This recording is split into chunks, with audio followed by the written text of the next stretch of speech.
Le Tout-Puissant a dit, et ils ont suivi ce que les diables racontent au règne de Sulayman.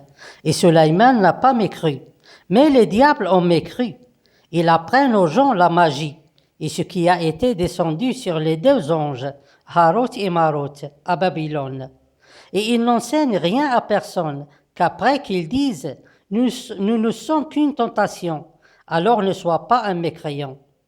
Ainsi ils apprennent d'eux ce qui peut séparer entre l'homme et sa femme, et ils ne sont capables de nuire à personne qu'avec la permission de Dieu. Et ils apprennent ce qui leur nuit et ne leur est pas profitable. Et ils savent que celui qui l'achète n'aura aucune part dans l'au-delà. Et quelle détestable marchandise pour laquelle ils ont vendu leur âme, si seulement ils savaient. Il n'y a qu'un seul messager, c'est celui qui récite et publie le message de Dieu Tout-Puissant aux gens. Et tous les anciens prophètes ne sont que des faux. Chacun d'eux a suivi aveuglément son faux Seigneur qui est dans le ciel. Et ils ont raté le bon chemin pour ainsi égarer les gens et prendre leur liberté.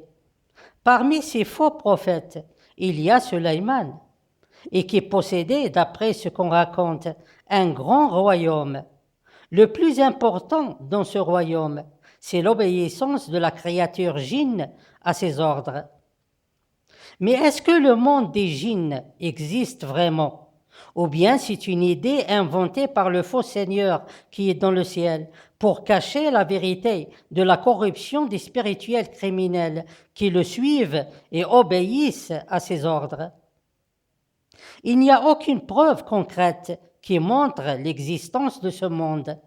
Par contre, la majorité des chercheurs affirment l'existence du monde spirituel. Et il y a beaucoup de preuves qui montrent l'existence de ce monde, telles que le témoignage des spirituels eux-mêmes. Certainement, on va découvrir si le monde des djinns existe ou non dans le message de Dieu Tout-Puissant.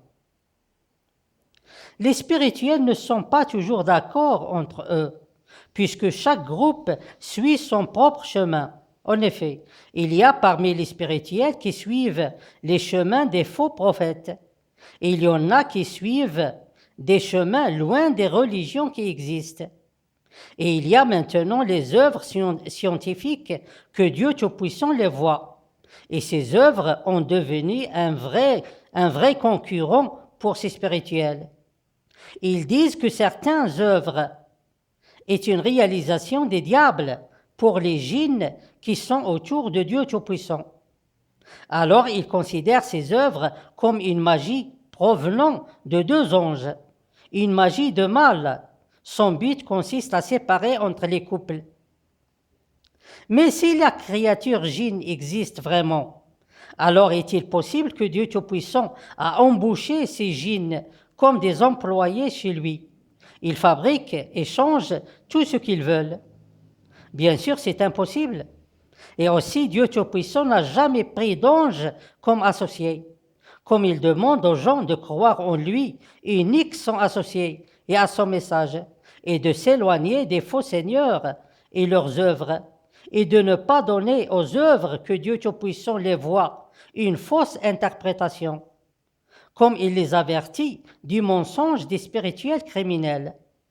Tandis que le problème des couples ou la séparation des couples, c'est une affaire personnelle pour chaque couple. D'après les livres de l'histoire et d'après ce qu'on raconte ces derniers jours dans les réseaux sociaux, les Marocains sont les premiers qui ont combattu Dieu Tout-Puissant et ils l'ont utilisé pour leur propre intérêt, surtout les spirituels. Bien sûr, ces spirituels refusent de croire que Dieu Tout-Puissant, c'est lui le messager de Dieu. Ils refusent même de croire que ce messager est un messager de Dieu. Et pourtant, ils l'ont utilisé par ordre de leurs faux seigneurs qui sont dans le ciel et par ordre de leurs dirigeants tyranniques qui sont sur terre. Ces spirituels marocains espionnent Dieu Tout-Puissant et apprennent aux gens des méthodes pour combattre et profiter de Dieu Tout-Puissant à travers des œuvres scientifiques et modernes. pour peut-être gagner un peu d'argent. Parmi ces gens spirituels, il y a des religieux et il y a d'autres gens. Ces spirituels marocains montent aux gens lorsqu'ils disent que Dieu Tout-Puissant peut être acheté et qu'on peut l'obliger à suivre les faux seigneurs qui sont dans le ciel, pour faire de lui ainsi un serviteur chez l'un de ces salopards dirigeants qui sont sur terre. Celui qui dit une telle chose est un criminel, et celui qui croit à une telle chose est aussi un criminel, car il s'agit là de combattre Dieu Tout-Puissant, et non seulement de croire à un mensonge.